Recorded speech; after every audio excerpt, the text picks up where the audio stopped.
Greetings. I am Dr. Graciela Caneiro Livingston, Provost at Nebraska Wesleyan University. I want to welcome you to this year's presentation of Spooky Evenings. We here at Nebraska Wesleyan are excited and proud of this event that brings together scholars, artists, authors, and filmmakers to discuss the topic of horror in its various manifestations across the arts and the humanities.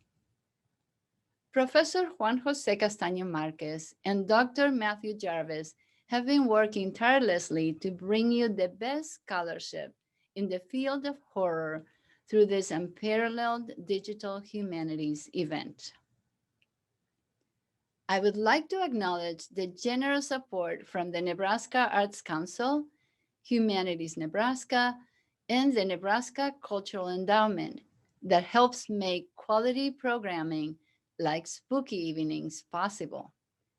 Again, welcome and enjoy this presentation of Spooky Evenings.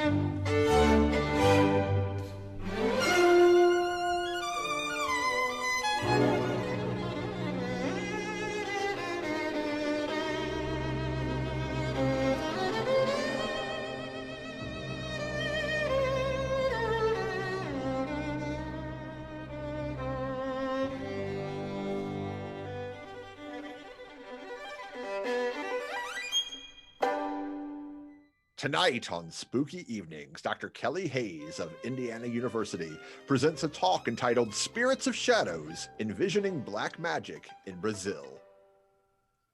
And we're live. Welcome back, ladies and gentlemen, and welcome to my guest, Dr. Kelly Hayes. Welcome, Kelly. Thank you. Thank you for joining us. You're our second Indiana University faculty. Very good. Indiana in the house. The retired Sarah Burns has been on as well from art history. Cool. Your program has been very enthused about your being on too. I've been tagged in quite a lot of social media posts. Oh, good. So that's fun. No, I love to see it because I like to see that sort of institutional support happening. Absolutely. Well, I'm super excited to be with you. Yeah, you're going to talk to us tonight about Spirits of Shadows, Envisioning Black Magic in Brazil. So I'm going to invite you to share your screen and begin at your leisure. Okay. All right, is that looking good? Yes. Okay, perfect. So I am going to be talking about Black magic in Brazil, and more particularly, how people imagine, envision, and deploy Black magic. But even saying that, I have to kind of back up and qualify myself because Black magic is a peculiarly slippery and protean thing, about which there are many different opinions. So the term Black magic itself is actually quite unstable. And historically, it's been used to refer to a great number of different practices and groups. So before I get to my ostensible subject, I want to talk a little bit about the history of this term Black magic and its particular baggage. And that is going to shed some light on how people are using this term in Brazil. So whatever else Google is, whatever else Google does, it does provide us with a kind of instant window into the collective imagination. And so as demonstrated in this snapshot of a recent Google search of the term Black magic, the whole kind of visuals, at least for Black magic, really associated with a hidden, shadowy underworld of witchcraft, sorcery, and the occult. And the overall message conveyed by these images links Black magic with spellcraft, death, rituals involving the use of candles, offerings, and sigils. So as opposed to religion, which is imagined to be oriented towards the communal good, Black magic is seen as antisocial. So it involves the use of supernatural powers for evil, harmful, or selfish purposes, or at least that's how it's imagined. Where religion is collective, Black magic is focused on individual desires. And where religion is imagined to consist of the worship of God or gods, meaning the subordination of human beings to the supernatural, Black magic inverts this relationship. It's the supernatural that is subordinated to human will and control. So all of this suggests that the term Black magic condenses notions of malevolence, immorality, secrecy, and the dangerous subversion of order and its proper hierarchies into a potent trope. These ideas about Black magic and its related terms, witchcraft and sorcery, have deep roots in the Western world and are intimately related to the history of Christianity and its consolidation as a dominant global power. So as Christianity spread through missionaries, conquerors, and colonists, Black magic was the term most often used to denigrate and delegitimize the religious traditions that had come before it. Religious traditions that came to be known as paganism, for example, as well as the religious practices of subjugated and colonized peoples. Among others, women who didn't conform to or who actively rejected Christian teachings about women's inherent sinfulness, or who tried to control aspects of their own lives, or who possessed forms of knowledge and authority independent of men, as widows, as midwives, as healers, as postmenopausal women, for example, these women were particularly suspect of practicing Black magic. Thus, the popular image of the witch as an old woman, alone and husbandless. And so it's appropriate that I'm doing this not so long after Halloween, when there were many witches wandering my streets. So whenever you have a term of exclusion whose meaning is determined by those in power, you have a floating signifier. So you have this very changeable, mutable category that's applied to anything that's perceived as a threat to the prevailing social, sexual, and moral order. So Black magic becomes this category of the illicit at large, thus the association with the personification of evil, the devil. So the term itself is embedded in these unequal power relationships, and its imprecision is part of its utility. So rather than defining a specific set of ideas and practices and objects, or even a systematic body of knowledge, Black magic is better understood as a type of discourse, and the social function is what's important. So it functions socially to stigmatize its referent as maleficent, immoral, or evil. In most cases, Black magic functions as a discourse of accusation rather than self-affirmation. So people tend to accuse others of practicing Black magic rather than describe their own practices that way. Although, of course, there are exceptions because there is power in appropriating that which has been stigmatized. So Black magic continues to be used against marginalized groups, women, Black people, the other. And this is also why, conversely, it can become a means of accessing power for those who are excluded from other ways of achieving their desires and goals. Those who are excluded from other ways of influencing aspects of their lives over which they otherwise have little control. So perhaps one of the most enduring fantasies of the Western imagination over the last 2,000 years is the intertwining of Black magic with women in general and illicit female sexuality in particular.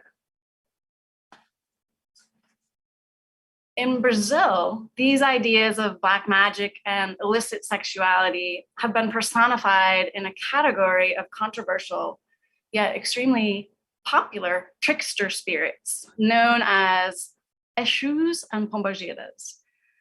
Pombagira is the female form of Eshu, who originally is a West African deity that was brought to the New World via the institution of slavery. So these are two statues in Brazil of a Eshu and a Pombagira spirit. And I'll talk a little bit as we go on about their iconography.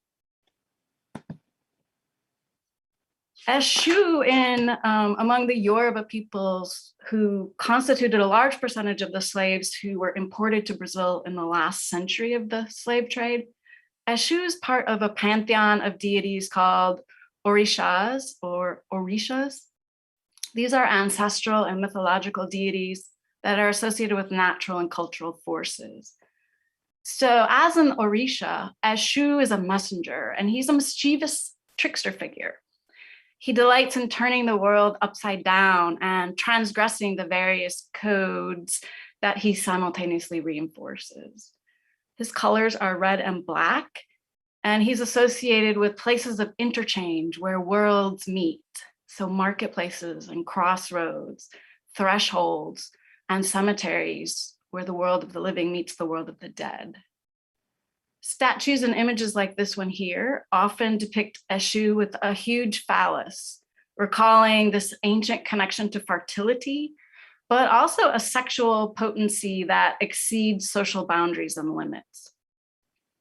Christian missionaries who encountered Eshu, both in Yoruba land and in the New World, equated him with the devil, given his penchant for chaos and transgression, his colors of red and black, and his symbol of the crossroads, which looks very much like a trident.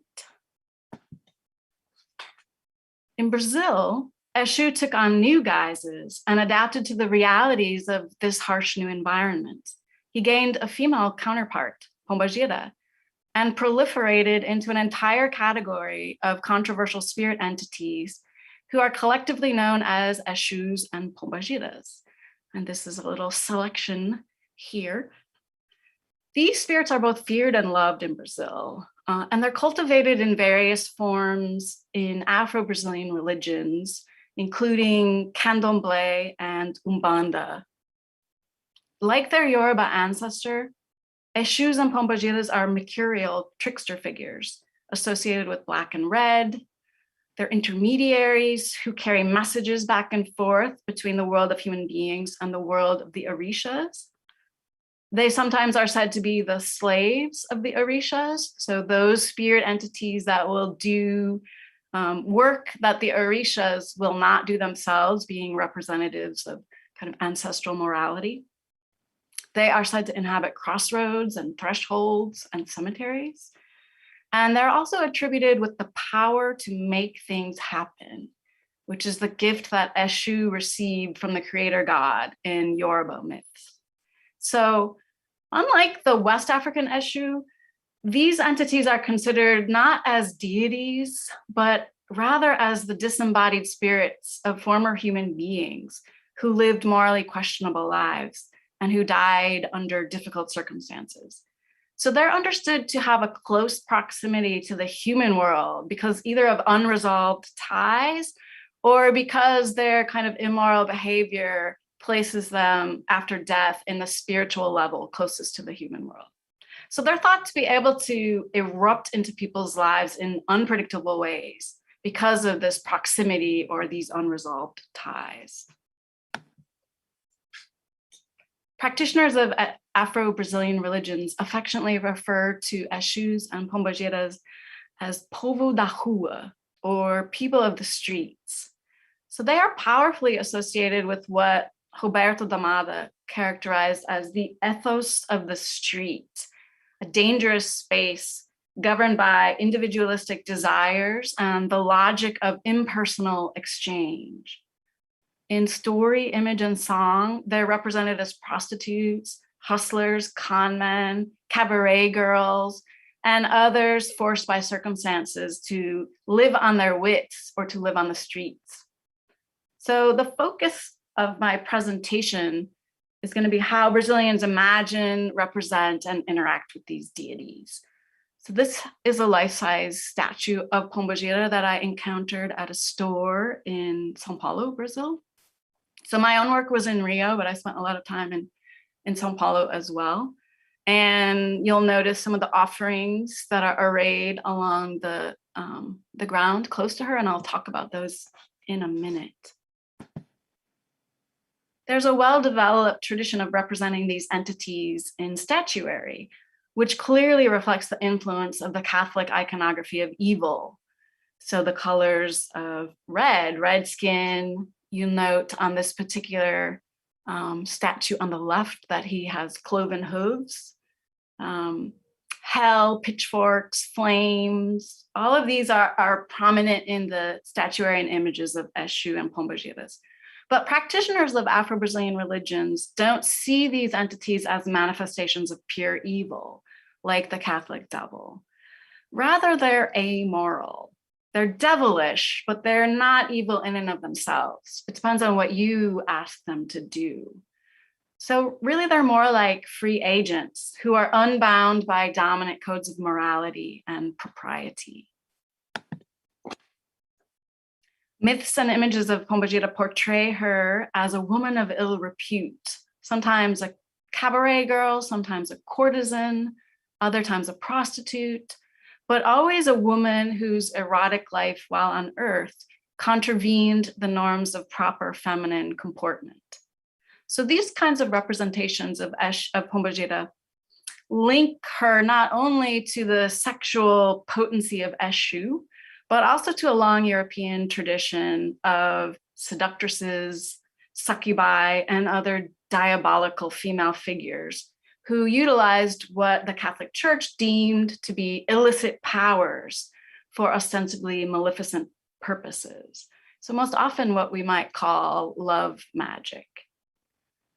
Indeed, those in the know say that Pombogira specializes in resolving intimate questions of love, erotic attraction, money, and power. In other words, precisely those problematic arenas of life where deeply held desires often clash with dominant moral codes. In other words, those things that get called black magic. Like other erotically charged representations of supernatural femininity, such as Voodoo's Erzuli Danto or Hinduism's Kali, Pombogira embodies the ambiguities and anxieties that a patriarchal society attaches to female sexuality when undomesticated by traditional ideals of wife and motherhood. And these qualities are apparent in statues and imagery depicting Pombogira. Often she appears bare-breasted, as she does here, hands on hips and feet planted firmly apart, striking a pose that is less erotically enticing than brazenly defiant. Or she's depicted as a demon-like figure surrounded by flames or brandishing a trident. So in this particular image, you can see the flames in between her legs.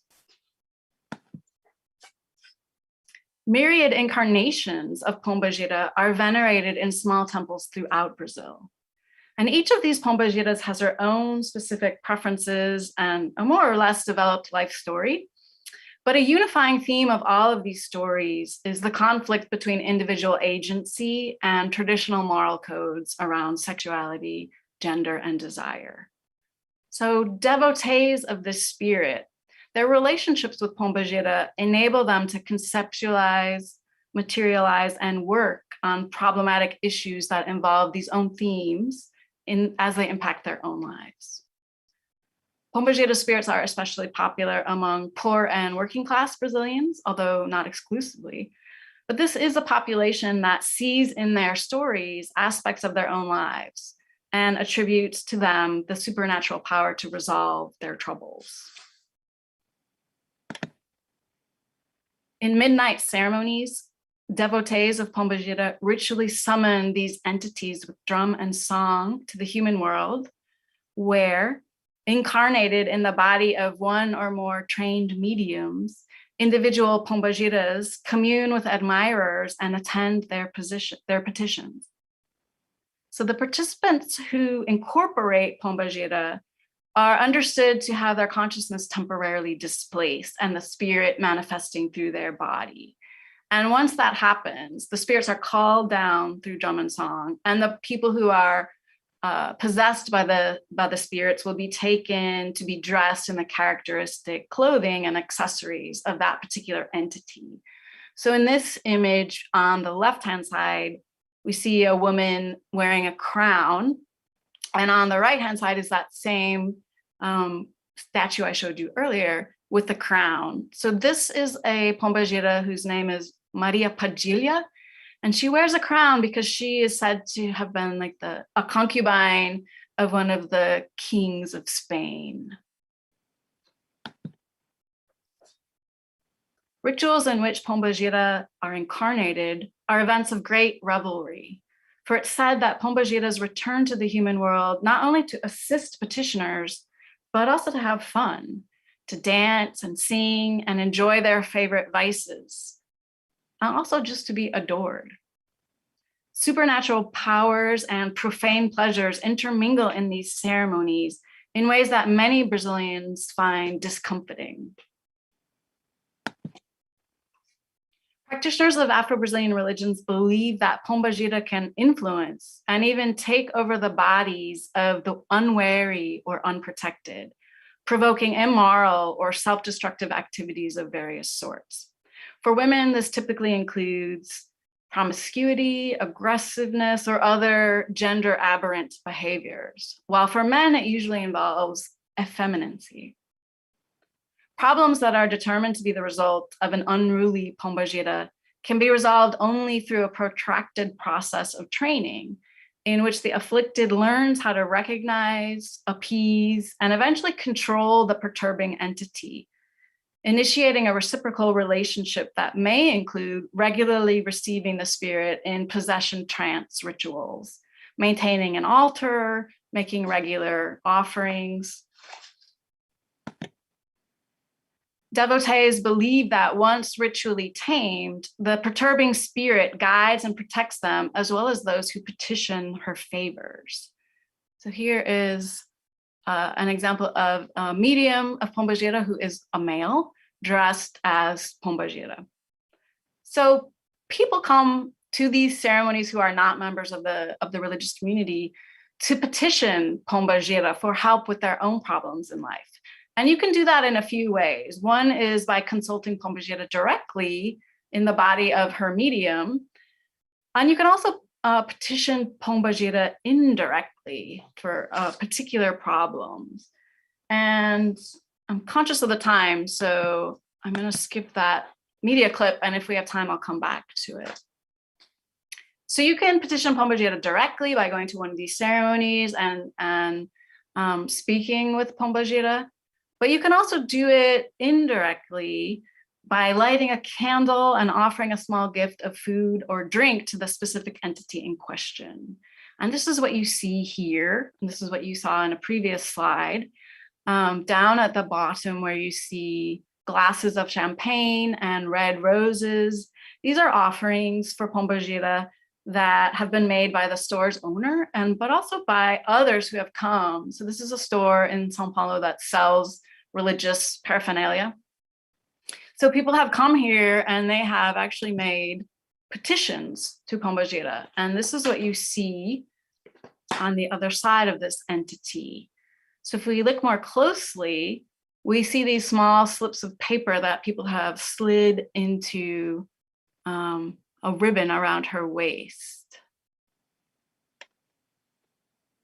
So here's a close-up. So people actually write their requests to pombagira, usually requesting her intervention in some kind of romantic or financial quandary that they find themselves. And oftentimes these petitions will contain really elaborate instructions of what people want. And you can find virtual altars to pombagira these days, which I found kind of quite fascinating, where people will elaborate exactly what they're looking for. And oftentimes, as I said, it has to do with matters of the heart. You could also make an offering called a despacho at a place associated with the spirits. So cemeteries, crossroads, marketplaces, garbage dumps in some cases. Here you see, hopefully, down at the bottom, there is that little terracotta container. Can you see that? Because it's covered up in my, okay. And that has a mixture of manioc flour and palm oil, which is a traditional offering for Eshu, for the Yoruba Eshu. It also has a cigar and the remains of red and black candles. So those are all items associated with Eshu or Pombajira. So this is the remains that I happen to come across in the cemetery. I've come across these all over Brazil. This is one I came across alongside a busy street in São Paulo. So here's a close-up. So you'll note similar kinds of offerings here. Red and black, an earthenware bowl of cornmeal mixed with palm oil, and other votive offerings of food and drink. That's a chicken in the background. Typically, these kinds of despachos are found in public places because they're associated with spells or what is called trabalhos, which literally means works, spiritual works, which are created as part of a larger ritual in which the petitioner is requesting the supernatural intervention of the spirit for a particular purpose. And like I said, you find them all over Brazil, and they tend to elicit a certain amount of fear in passerby, who typically give them a wide berth. So many of my Brazilian friends are continually perplexed by my habit of photographing them because I find them fascinating. So this is one in Rio de Janeiro. And again, we see the preferred items of Pombagira. Red roses, which are they always should be open. So that's sort of an allusion to her sexuality, right? You never want to give a Pombagira rose buds. They have to be open. Cigarettes, cigars sometimes. You see the offering, the traditional offering with that earthenware bowl and the manioc flour, red and black candles. And the cards, the playing cards here indicate this is a kind of pombagira called a cigana or gypsy. So these pombagiras are portrayed as classic gypsy figures, gypsy women who read fortunes via cards and cast powerful love spells. And these love spells are known as amarração de amor, or literally love binding. So having come across this, I don't know exactly what it was for, but I can read the signs and know it was for a cigana, a gypsy pombagira. This is a statue of said gypsy pombagira. There are many different kinds of gypsy pombagiras, but again, you see the cards in her hand. And ads for these spells, amarração de amor, which you see right here, are actually common sights. So black magic is something simultaneously public and hidden, which adds to its illicit allure. So this is a upper middle class neighborhood in São Paulo where someone is advertising amarração de amor, or binding for love. Sometimes these offerings can be rather macabre. This is one I encountered in a large urban cemetery in Rio de Janeiro. And I was with a bunch of people. We were in the course of participating in a different ritual for pombagira. And our small group, it's a very large cemetery, our small group turned the corner and came upon this site. And there's a cigarette, it's a little bit hard to see, but right kind of in the middle of the frame along the cement kind of whatever that is, there is a cigarette. And when we came upon this, the cigarette had recently been lit and it hadn't burned down yet, but there was no one around. So this was quite macabre. Eshus and pombagiras are represented not only in statuary, but also in what's called assentamentos or seatings. Sometimes I refer to them as shrines. These are layer upon layer of material objects that represent, concentrate, and direct the power of the spirit. Usually they're contained in terracotta or iron vessels. And they contain substances that the art historian Robert Ferris Thompson characterized as spirit embodying. So things like cemetery dust or a white chalk that's associated with the spirits, but also materials that are spirit directing. So magnets, knives, metals, chains, pepper, or money. And these kind of direct the spirit, what you want. So a magnet would attract, a mirror would reflect, right? Knives are for protection. Pepper is if you want something hot, you would use pepper. If you want to sweeten a relationship, you would use honey or coconut water. If you want to bring money to you, you would have magnets and money. So this is these are assentamentos for different Eshus and pombagiras. You can see the red and black that we've already talked about. There's actually a little cigar here in the middle. Offerings of drink. This is a wider shot of that same. These assentamentos are constructed and maintained, usually by the leader of the religious community. They're often called zeladores, which means caretakers. So the zelador is pictured here in that photograph. So she will have assentamentos for her own pombagira and Eshu spirits, but she will also have assentamentos for those under her spiritual care. So oftentimes these are in separate rooms, and there are numerous, as you can see here. This is in a different shrine. Here you can see money, so both dollars and Brazilian reais, and they are sort of stuck with a magnet. So I also just want to point out here, there's a difference between the squared off trident and the rounded trident. And so the squared off is for a male Eshu and the rounded is for a female pombagira. Assentamentos typically involve this clay figure called a vulto or a votive statue. These are made of clay and they're quite similar to those found in Cuba among Santeria practitioners, but also in Yoruba land itself. And these assentamentos receive offerings. So not only the drink that I showed you earlier, but it is believed they have to be properly fed with the blood of sacrifice. So if they're not properly fed, the Eshu spirit could become antagonistic, as one devotee told me.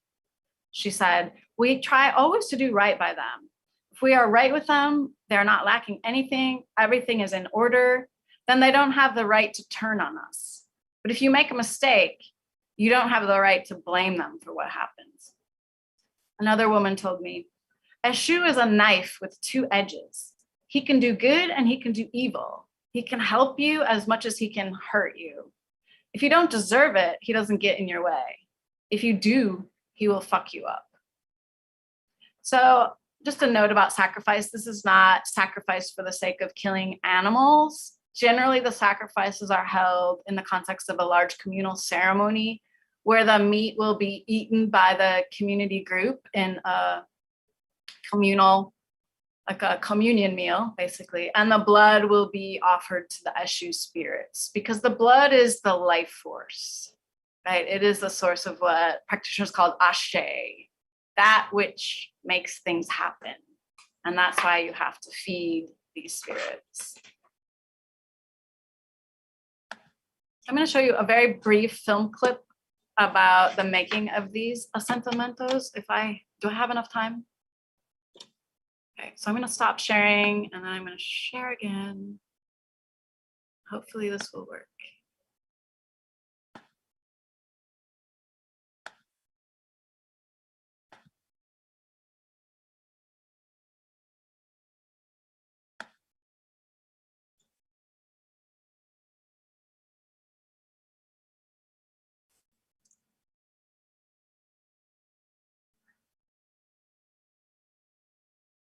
I'm not hearing any. Cada orixá tem o seu Exu. Cada casa tem o seu Exu. Aí o Exu de caminho, que a gente chama do bara. Bara pessoal de cada pessoa. Aí são vultuados no barro. Aquela massa é preparada com diversos tipos de ingredientes, vamos dizer, temperados. Aí prende esse ferro, e aquele ferro ali, ele é batizado da mesma forma, ele recebe as mesmas oferendas, normalmente o sacrifício animal, porque o sangue para a gente representa a vida. Não é que, vai matar... O animal ali é a vida, representa a vida. O sangue representa a vida. A carne é até aproveitada, mas ele é preparado normalmente pelo zelador de santo que está cuidando daquela pessoa.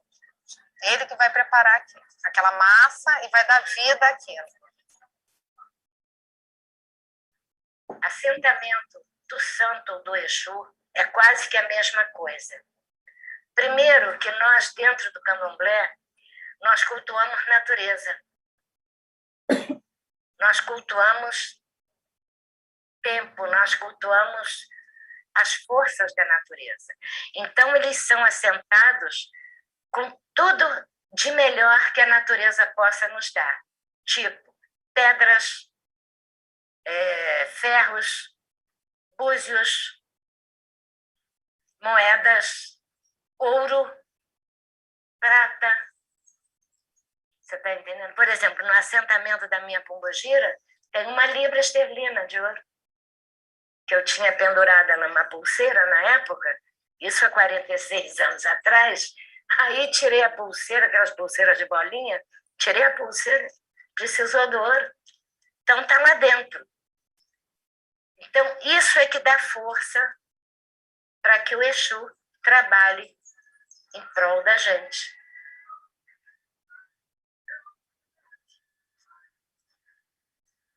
Teríamos que assentar a pombagira da outra, da casa. Então, nós fomos comprar assentamentos para assentar a pombagira. O que se precisa para assentar? Uma ferramenta de pombogira, que é a firmeza, é o trabalho, porque ela é escrava do orixá. Compra as coisas miúdas com a ferramenta, que é a garra de Exu, olho de Exu, muitas favas de Exu, terra, bota, pó de ouro, pó de alumínio, pó de prata, pó de ferro. Leva um monte, série de ervas. Comigo ninguém pode. Dedo do diabo, tem um monte de favas. Leva punhais, são 7 punhais que se carrega. Se tudo que é ferro segura, quando você pede, é um imã do bem. Ali a gente bota aquelas moedinhas, bota qualquer coisa. Agora as outras a gente mistura tudo na tabatinga e faz aquela massa que você viu no mulambo. É muito. Todo ritual tem rezas, tem muru, tem muita coisa. Ele já vai trabalhar. Depois que ele for assentado, ele já começa a trabalhar. Você pode chegar perto dele, conversar com ele, que ele te escuta. Quando está nas ferramentas, não, mas depois que sentar e cortar em cima dele, aí ele já fica vivo, totalmente vivo.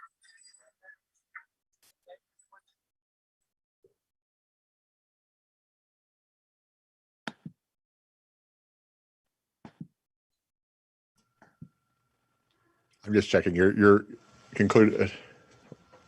I'm concluded. Yeah, I'm just checking to make sure. Oh yeah. Am I back on the PowerPoint? Yes. Perfect. Okay. So Eshu and Pombagira spirits are associated particularly with something called the demanda.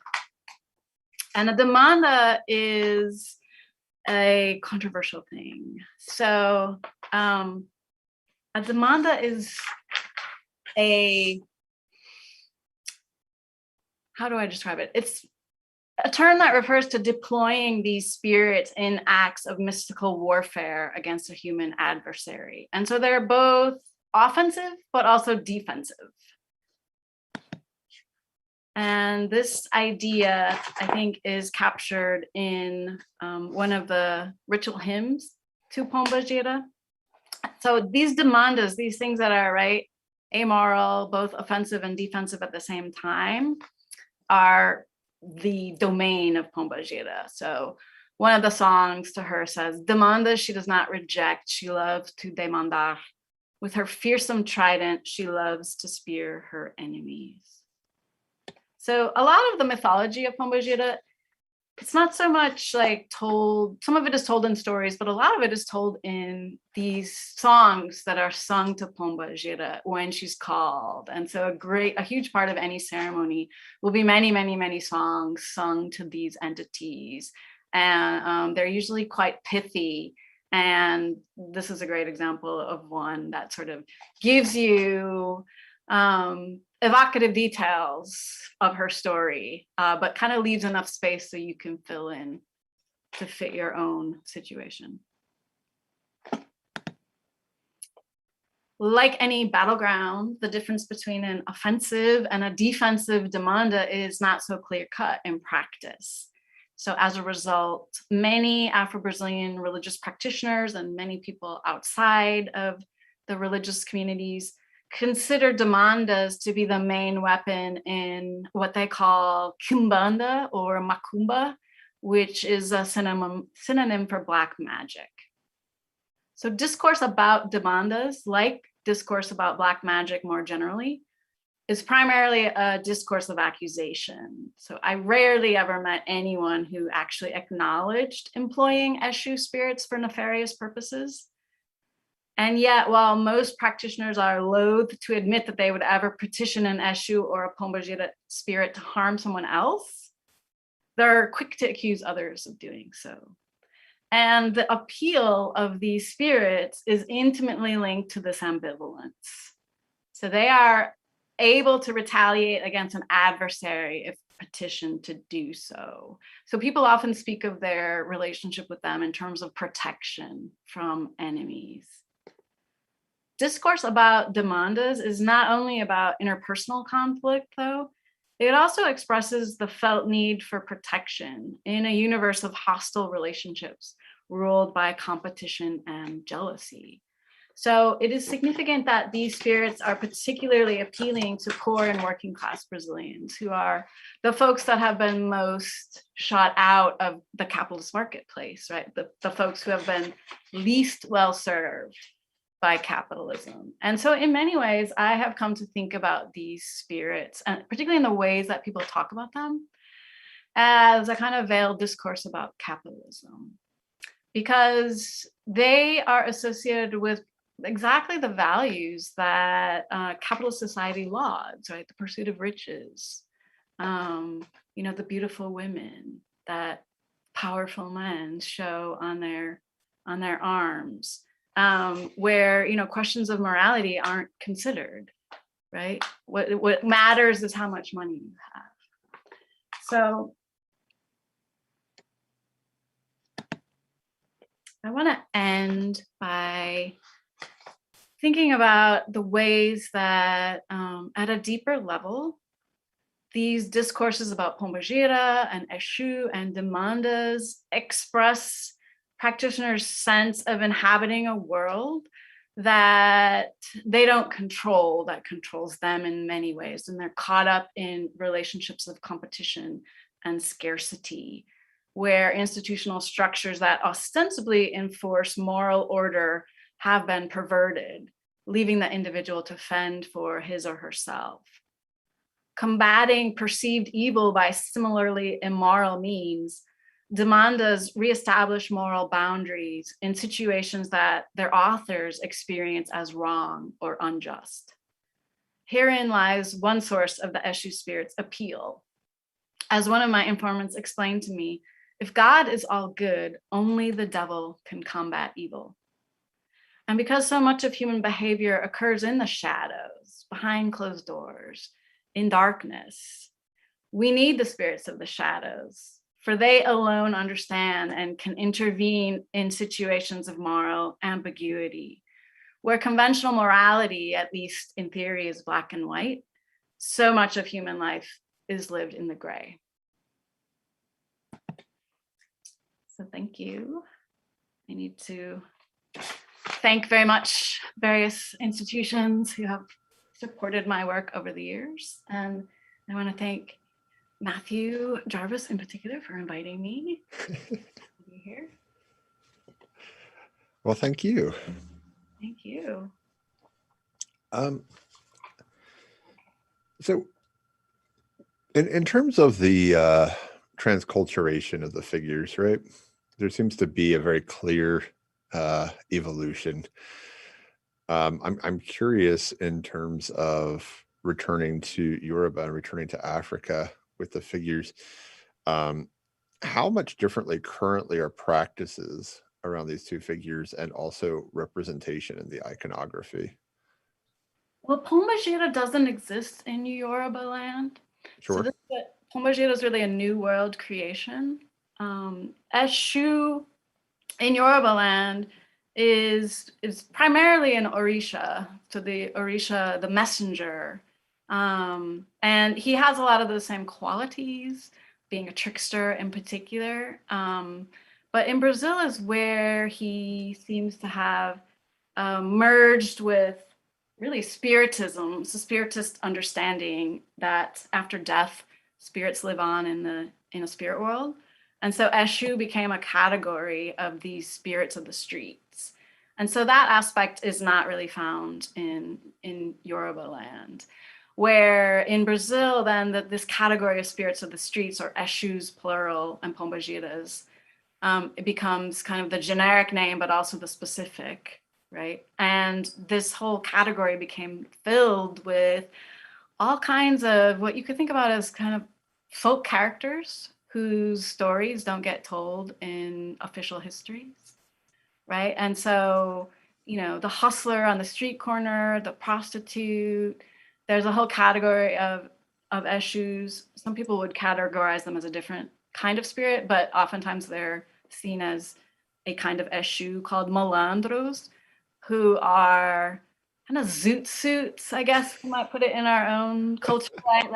Like guys, they're guys that are spiffily dressed, like really well dressed, but you're not sure how they get their money. They got the flashy cars and the flashy clothing, and they're super seductive, very well spoken, very flirtatious, right?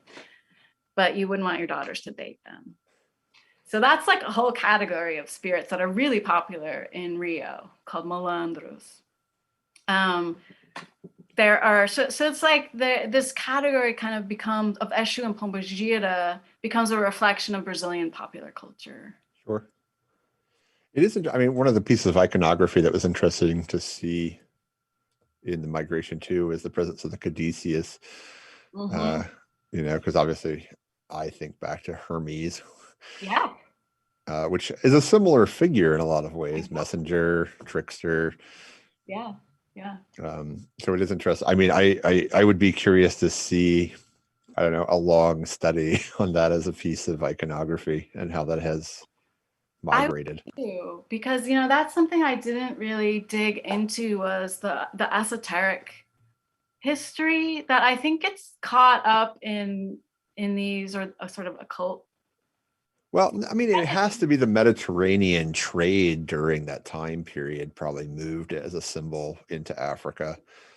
Yeah. And if not during the Greek time period, during the Roman, because they controlled Egypt. So, I mean, it would just naturally, I think, migrate.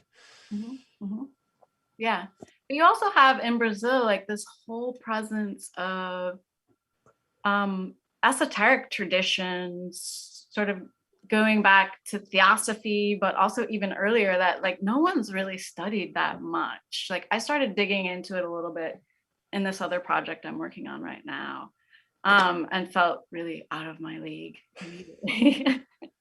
But I think, like, you remind me that no one has ever really studied these esoteric, and I'm not saying that the caduceus is necessarily from an esoteric aspect. I think you're probably right, but I think there is an esoteric element, at least to the iconography, that hasn't been really explored. And I'm sort of thinking about this also in terms of Haitian voodoo, where you have sonic imagery too.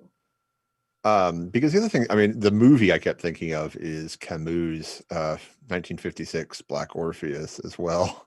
Yes. Which, I mean, it does the same idea of shifting some of this iconography into Brazilian culture, particularly in this case in terms of Carnival. And so that kept popping into my mind as well, particularly at the end when, are you familiar with the movie pretty well? I mean, it's been a long time since I've seen it. So yeah, I mean, it's a classic. Everyone go watch it. It's an amazing movie. Has one of the best soundtracks ever in film. It's all samba music. But at the end, when they summon the portal for Orpheus to go into the underworld and look for Eurydice, it is one of these ceremonies that you were talking about. Mm-hmm. I'll have to look at it again because I've probably seen it. Oh my gosh. Before I started doing this work. But you know where it also appears, references to Eshu and Pombagira spirits is in, oh my gosh, what is the name of that film? It's a famous Brazilian film that was one of the, it's about the drug trade in the favelas. Oh my God. I'll think of the name when I'm not trying to think of it. There's so few movies to think of. It's Fernando Meirelles is the director, and it was kind of up for an Oscar in the international category. Gosh, what is it called? Anyway, there's a scene. So it sort of traces the development of the drug trade in Rio de Janeiro. And it's actually a fantastic movie. It's quite violent, even by American standards. But so through the drug trade and the development of the favelas and these drug wars, through the eyes of a young boy, and there's a drug lord character who is pictured wearing a red and black necklace at a certain key point in the movie where he kind of like goes off on the path of immorality. It is interesting. The iconography of red and black, and I'm realizing I'm in the perfect set right now for you. With my black candles and I'm surrounded by red. Yes. It's interesting to be thinking because, you were talking about like the colors and the association in the West with the devil, but I was also thinking it's the same colors we have for Valentine's Day as well. Oh, yeah. Yeah. Well, there's an interesting I was doing some work on sort of the history of Black magic more generally, relatively recently last summer. And so much of Black magic was associated with women's love magic, which I think of sort of Valentine's Day as well, right? And so the idea that magic is closely associated with love and love objects and eroticism. Wasn't because like earlier in the series this year we had Annabella on and we screened The Love Witch, and it is about casting these kinds of spells. And we were talking about it with her in relationship to the female gaze in horror films, which is a new construct from the male gaze that Laura Mulvey writes about. Yeah. But it's interesting because you were using some of the exact terms that you find in that. And it's rather fascinating to think that we were more interconnected than we ever knew we could be. Yeah, I have heard about that movie and I haven't seen it. So. Yeah, check it out and check out our interview with Annabella. But yeah, it is because it's a more tame version in some ways than what you're talking about. The consequences are a lot more dire in her film, though, because it ends in death if the spell fails. To the one who's doing the spell, or to well, she kills the men once the spell doesn't work out how she wants. So she terminates the spell in a very definitive way, which is an aspect of Black magic that, I mean, it's funny, people don't really get into the consequences of spell casting as much. And I think, I mean, you hit on the peripheries of the idea of the possession of the spell, and I think you do so more in your book Holy Harlots, of what it can do to the person and how it's also culturally received therein. But people don't think of it that way very frequently, and I wonder why. Yeah, that's interesting. I mean, I'm just thinking of like, I've been told many stories, and I always sort of approach the story like not so much as the accurate depiction of what really happened, but stories of how people petitioned Pombagira for the death of like a lover who scorned them, or, you know, someone who betrayed them. And, you know, inevitably, like, it happens, but it's sort of, you know, significant. It doesn't happen right away, but it happens like within 3 days, or it happens within 6 weeks, or it's some sort of symbolic number that either the person sort of retrospectively explains this death, right, as connected to a spell they put on, or who knows. I was also interested to hear the use of graveyard dirt as an offering, which is so distinctly different from voodoo, particularly the Americanized version of Haitian voodoo. Well, you wouldn't necessarily use it as an offering, but it's what goes in those asentamientos. So Okay. it sort of represents, like, that is the sort of representation of the spirit. It's Okay. best. Yeah. Well, because in Haitian voodoo, right, it's really bad. You don't you don't even really want to touch it, right? Yeah. And of course, you want to gather it at after midnight, between midnight and 12:30 under a full moon is the best time to gather your graveyard dirt if you're unfamiliar. But like you use it, I mean, it's cursing magic in voodoo. Yeah. No, here it's very much like the embodiment of spirit, Right. or material manifestation of spirit. So I mean, it's interesting that it's so much more connected, right, in terms of the idea of I'm trying to not make a pun here. I keep wanting to say grounded.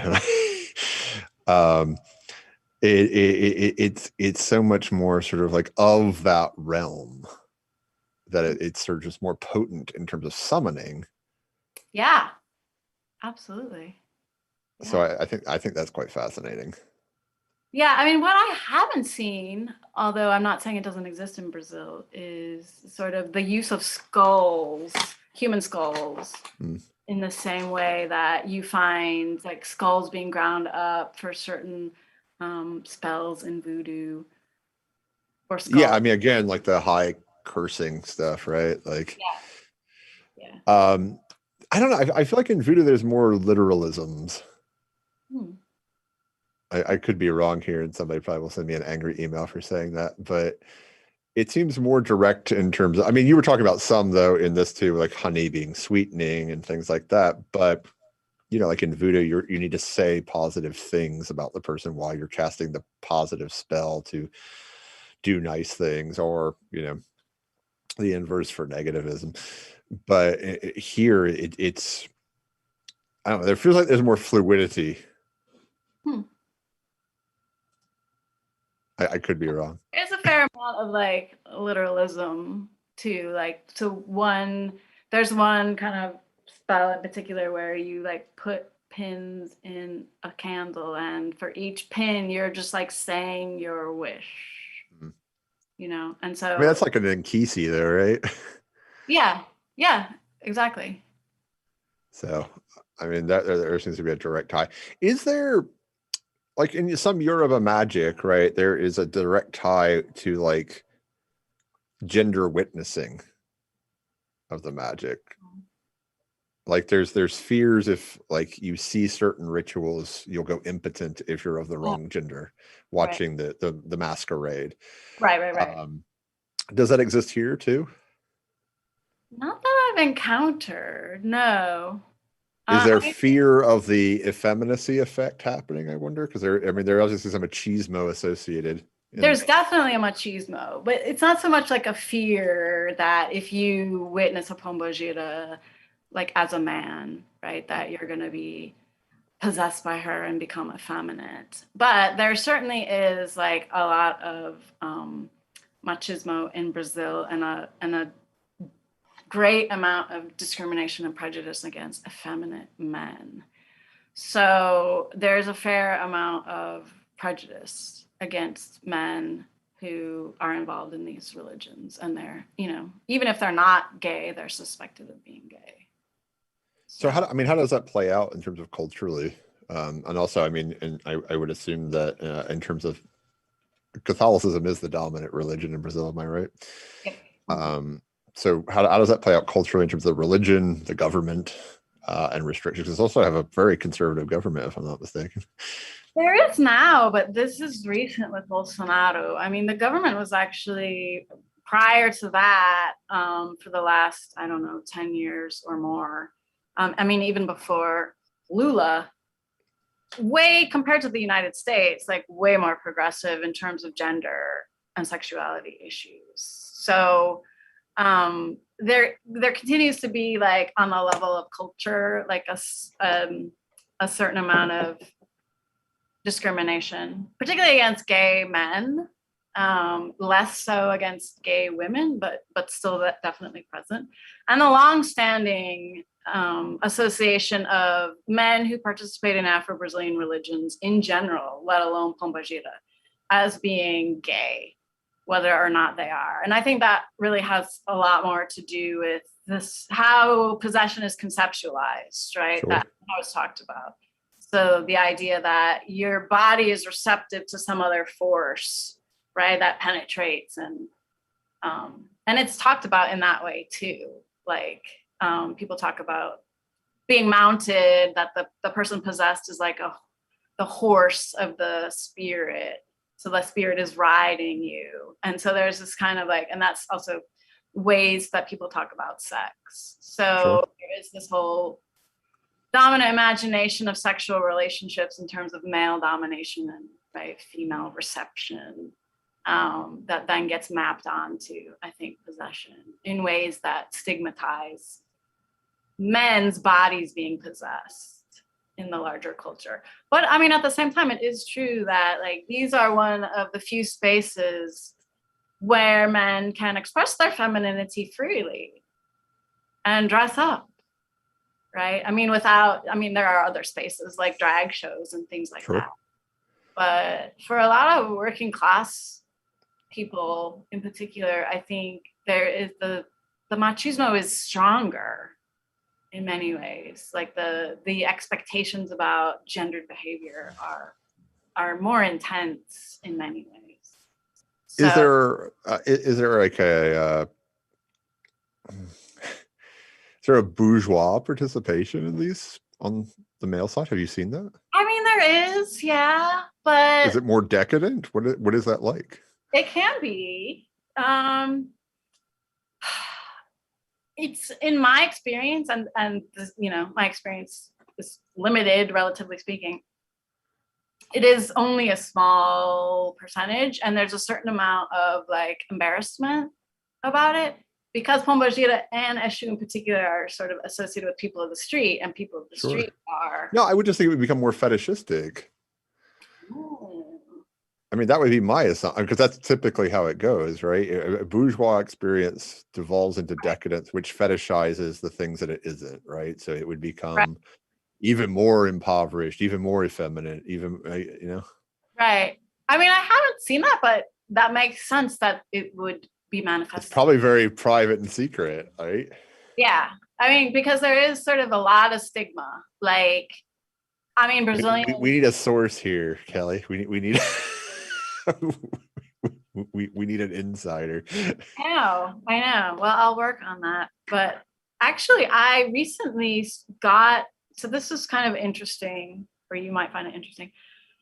My book became read by a bunch of folks here in the US who, a lot of them are sex workers, but who either had known about Pombagira beforehand or maybe were introduced through my book. I'm not exactly sure. But one reached out to me because she had made this little film, like, celebrating Pombagira, and she used some lines from my book, like she quoted from it in her film. And so I got in touch with her and, was like, tell me about, like, you're a devotee of Pombagira, tell me about that, because she doesn't speak Portuguese at all and has never been to Brazil. And it turns out, like, there's this whole little subculture of women, and all the ones that I met are sex workers in some way, cam girls or nude models or whatever. And for them, Pombagira is a goddess. So here she's kind of being transformed. So originally it was a god in Yoruba land, right? Right. And then came to Brazil and became still a god in some candomblé temples, but also became human, kind of became, right, the spirit of a human being, and then now has come to the US and is transformed again into a goddess, a deity. And so, you know, they have little altars to Pombogira, and they really feel as they should, right? It's an empowering, for them, it's a very empowering image of female sexuality.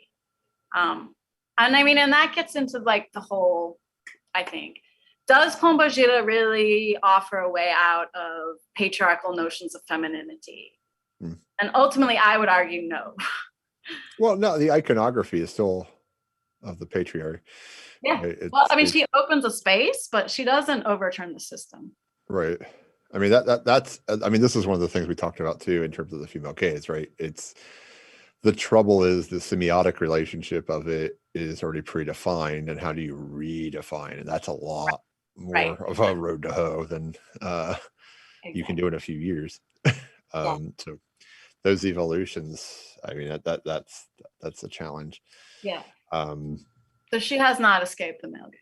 No, and I mean, like the other thing that I noticed too, which I'll point out for the audience, probably is unfamiliar. A lot of the pieces are made of cowrie shells, and this is important to understanding its African roots too, because cowrie shells represent money. So I'll point that out for the audience if they're unaware. Because in the film too, a lot of the pieces had cowrie shells on them. The eyes were made of cowrie shells. So it's just as much gold as gold is in these cultures. So there's was once the most common form of money in the world. Yeah, and so I mean, this is, you know, it's self-currency. That's an interesting tradition that has transculturated into many types of cultures. The idea of wearing money or being made of money. And so I wanted to just throw that out for people in terms of materiality, which is something I'm always interested in too, the materiality of substances, which is also why the graveyard dirt stuck in my head so readily. Oh, those little clay Vultu statues, I don't know if you caught it, but they had cowrie shells for eyes. Yeah. Yeah. Have you participated in one of these or many of these rituals? Yeah. Okay. Well, I'm gonna get all like Victor Turner on you now. Like, so because I did some of the, I took a class called Problems with Ethnoaesthetics in grad school. Oh, and wow. we crossed the border and we did a you know, a walk, you know, it was a really interesting experience. I mean, I wrote actually my my qualifying paper was on the Passion Play of Iztapalapa. And the idea here was it doesn't matter if you believe, watching is part of the belief structure, and non-belief is as much part of the belief structure as believing, because it all provides energy to the experience. Right? Right. Exactly. And so I'm just curious because I experienced some different things doing things that I had no connection to before experiencing them. And I'm wondering if you did as well. Yeah, I mean, I was raised nominally Catholic, which looking back kind of, I think explains I was initially attracted to Pombogira because of the imagery, because I would see like these statues and they were like devil girls, you know, and I was like, ooh. And that was my initial entree through that material route, which is interesting. I hadn't necessarily put it together that way, but and then more and more, like as I got more involved in it, going to a lot of these ceremonies. I mean, as sort of an anthropologist, like my stance is always, I don't disbelieve, but I don't believe necessarily either for myself, right? Sure. But I am super fascinated by what is going on. And I had an experience I don't know how to explain. So Pombogira, and this was at a big sacrifice in which a cow was being sacrificed. And this temple was so small that we had to do the sacrifice out in the street because there wasn't room inside to do it. So this is in a kind of what Brazilians would call a favela, so more of a shanty town-esque kind of urban environment, very like people stacked on top of each other. And we're doing this out in the street. And so I had been asked, I was told I could film everything except the moment when the cow passed. And I decided that I didn't want to turn my camera off, that I was going to leave the camera on. And I had a very expensive camera. Like I had gotten some grant money and I had bought this really nice camera. And this was the only time this ever happened. The camera at the exact moment like goes fuzzy. So it goes off completely. And I'm like, what is going on? Like, and in my mind, it was like, this is a big problem because like, this is what I wanted to capture. And couldn't understand it. It was like, I did all this stuff, you know, kept being fuzzy. And then it caught the focus again a few minutes later. And I mean, I don't know what happened. You know, every time we've like had this weird, like getting close to the devil this year, we've had horrible technical problems. Oh, very interesting. Yeah. So I don't know. I mean, yeah. Well, it turned out like I actually much later came to appreciate it because I used that footage in this documentary that I made because nobody wants really to see this. So like people still watch Apocalypse Now. Yeah, right. Yeah. Oof. I mean, you see a cow die in Apocalypse Now. Oh, yeah. In case you're aware, that's not special effects. That is a cow being butchered. Yeah. Yeah. And it goes on and on. It does. Wow. You have to complete the intellectual montage. See the documentary that was it his wife that made it about the making of Apocalypse? Oh, his daughter. His daughter. Yeah, that was really great. Yeah, it's fascinating to me in terms of just these figures, and I don't know. I'm gonna have to think on it for a while. I feel like because it's one of these things that you kind of like stew in, and you know, a week or two later, you're like, ha. Well, that same night I had the experience of like, so up to that point, you know, I had been going to the cemetery at midnight and encountering like you do. Yeah, like you do. Like it's like encountering severed pigs' heads, right? With cigarettes that were lit, no one's around, and just all kinds of like this macabre things. And that the night of the sacrifice, like it was not just a cow, it was like many, many, many chickens and goats, and like it was a lot of blood. And I'm from a big city, like I'm not from a farm. I didn't grow up like this. And so that was the point where the only time really in 2 years of the field work that I did for this particular project, where I had to remove myself. Like I couldn't do it anymore. And the way that it manifested with me is I just got fixated on people's feet because nobody was wearing shoes and people's feet were covered in blood and there was just like blood spattered everywhere. And I was going to have to sleep on the floor that night. And I was just like, I can't do it. But I just remember like what really just sent me over the edge was like people's feet covered in blood. I feel like you've had a lot of these experiences. I mean, that you see fictionalized. I mean, it's fascinating to hear. You ever seen the movie The Producers? I mean, this is a comedic version of this. In The Producers, he keeps telling the other guy, "I'll tell you when we're in too deep." I feel like that's what you were experiencing here. I'll tell you when we're in too deep. Yeah, I was like, okay, I gotta go. Yeah. Go home. I mean, it's interesting because they are tricksters. They're not purely malevolent, right? You do have these other beings that are purely malevolent that people do want to get closer and closer to. There's a documentary, I cannot remember its name to save my life, but it's about a guy who wants to sell his soul to the devil.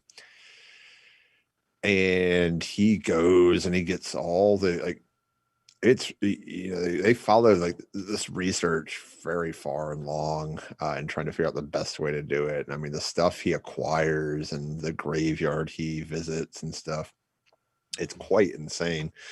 And then he backs out at the very last bit. I mean, they're like removed. Like, huh? What is his goal? Like, why does he want to sell his soul to the devil? Just to do it. Yeah, okay. Not even for power. No, he wants the 24 years, you know, of whatever you get. But like they're in like a back of a limousine, right? Like extruding the blood from his veins in syringes for the ritual, and he's still in it. And it's just like the moment when he walks out there, he just calls it off. But they have all kinds of weird issues too, right at that moment. Technical issues? Yeah, like a bunch of stuff starts happening. As though, you got a little bit, the veil was a little bit splintered or something, perhaps. I don't know. Right, yeah, like the energy field is picked up by the electronics. Yeah. How do students react to all of this? I wonder in your end. Wow, well, that I'm in Indiana, so that's why I'm wondering. Mike Pence country. Yeah. Well, it's interesting because like on the one hand, there's a lot of Pentecostals here and Baptists. And so like they actually get it just because of the whole idea in Pentecostalism of getting the Holy Ghost and getting the Spirit. So they kind of understand, and that's kind of the connection I make. It's like a Saint Teresa kind of thing. I mean, I guess, yeah, it's like an ecstatic experience, right? Yeah. Where they believe that they're taken over by the Holy Spirit and they speak in tongues. Yeah. And so that's really the same idea. It's interpreted much differently, right? But this idea that the human body can be the medium for supernatural power. So like with a lot of work, like I don't lay this on them the first day for sure. You should, Wow. Yeah. I think I can't even imagine. You'd have a lot less grading to do. Yeah, right? I do feel like that. I mean, I structure my classes, I call them kind of like basically a journey from the familiar to the strange. Okay. And there's a great, I don't remember who said this. It's been attributed to a couple different authors, but like that religious studies is really about making the strange familiar and the familiar strange. And so that's kind of my motto. And so we start off with the familiar and gradually get more and more things that are more and more, exotic for my students. So, we start off with like the monotheisms, and then we work into Hinduism and Buddhism, which they're captivated by, particularly Buddhism. And then we go into new religious movements. And then this is usually at the end of the semester. Okay. But yeah, I lived not too far from a snake handling church at one time in my life. Yeah. And I hate snakes so much. But I really wanted to go, and I just couldn't bring myself. Oh, really? Because of the snakes? Yeah, they drank strychnine too. Yeah. Yeah. I mean, I used to do this whole unit on snake handling, actually, because I find it fascinating. Yeah, I don't want to be in the room with them. Yeah. I'm like Indiana Jones in that way. It had to be snakes. But like that's such a great example too, because that just comes out of the Gospel of Matthew. There's, the line, like, those who believe shall pick up snakes and they shall drink poison. They shall drink poison. They should pick up snakes without being hurt. They shall speak in tongues. So even my namesake didn't for my name Snake. See, it made a Freudian slip there. It's strange talking to students about, like, because so many students in the Bible Belt, right, are like, well, there's only one way to interpret the Bible, which is my way. And right, here's your king cobra. Yeah. Really fascinating. I definitely have to think more on this, but I really enjoyed it. So thank you very much. Thank you. I want to invite everybody to take the survey that Juan is currently dropping into the various chat rooms. I want to invite you to tune in tomorrow night for film director Adam Stovall and a screening of his film, A Ghost Waits, and remind you, as always, to stay spooky. Yeah, I'm hung up on that scene in the Camus film. I need to rewatch it again. I have a copy, like an old VHS copy of it. It's probably on YouTube, to be honest with you. I'm sure. But I think that's the ritual they're doing. I think I'm gonna check it out. I'm gonna get back to you. Yeah, and it would make a lot of sense around femininity and things in terms of, because he really engrossed himself in Brazilian culture. Yeah. He does. Yeah, no, I really enjoyed Holy Harlots as well. So that's Oh, cool. you asked me at the beginning. There's so many books behind me. I had a short reading list, as you can see, for this program. Well, it's so cool that you get to do this. It's an incredible undertaking. It's been a lot of fun, especially when I get to engage with things I don't typically think about. Like I don't typically think about Brazilian black love magic. Yeah. I will honestly say it's not something that I was sad you didn't have a fire going behind you. I'm gonna be honest. Know. I should have gotten it together better. You should have got one of those flame logs that changes color. Right? That would have been cool. And just like had it going. Are you going back anytime soon? I know COVID is crazy there. Like I was supposed to go in 2020. Yeah.